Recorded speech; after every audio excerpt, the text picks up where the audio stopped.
Recently, Derek had a conversation with one of our granddaughters about our visit to Meteor Crater Natural Landmark in Meteor, Arizona last fall. Kate was puzzled and told him she didn't remember seeing that on our channel, and she's right.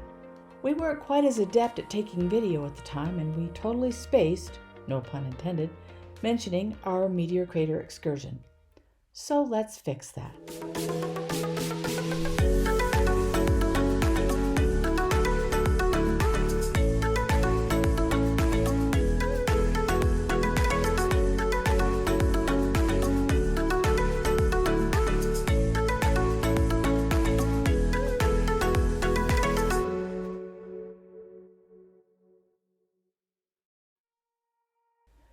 Meteor Crater Natural Landmark is located about 37 miles east of Flagstaff, Arizona, and about 18 miles west of Winslow, Arizona.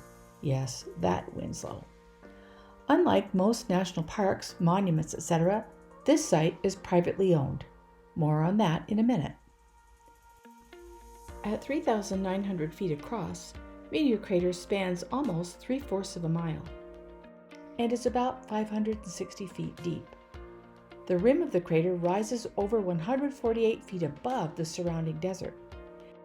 It is estimated this meteor struck the Earth about 50,000 years ago. It was discovered by early American settlers in the 1800s and was thought to be a volcanic crater. But in 1903, a mining engineer named Daniel Barringer had another idea. He noted the surrounding area was covered with oxidized iron meteorite fragments, and he believed that the rest of the meteor was buried in the bottom of the crater. Now, while that made sense at the time, we now understand that the meteor would have vaporized on impact, and that no matter how long they mined the floor of the crater, which they did, they were not going to find a huge load of iron ore.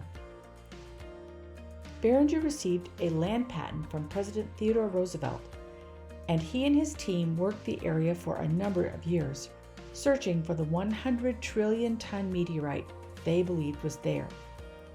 Needless to say, there were many skeptics in the scientific community that did not believe it even was an impact crater. But in 1960, the crater caught the attention of Eugene Shoemaker. Shoemaker, along with his wife and his colleague David Levy, discovered the comet Shoemaker-Levy 9. You may remember this comet as the one that hit the planet Jupiter in 1994.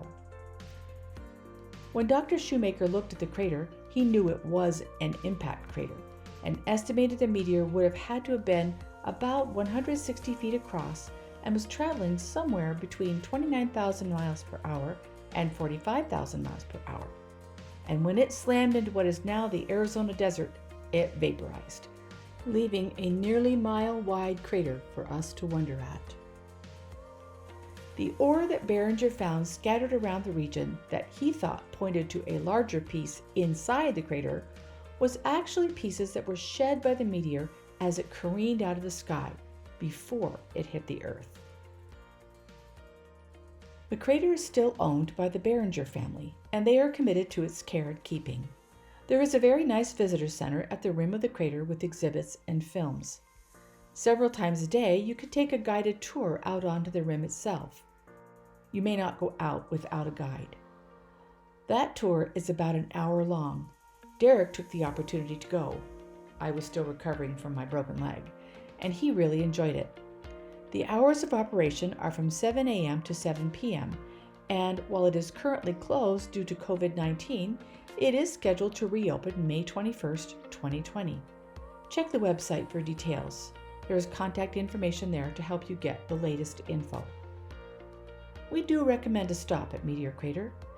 It's not far from Petrified Forest National Park and makes for something a little different if you're in the area. Our thanks to Kate for calling us out. Gotta love it when the grandkids are watching your channel.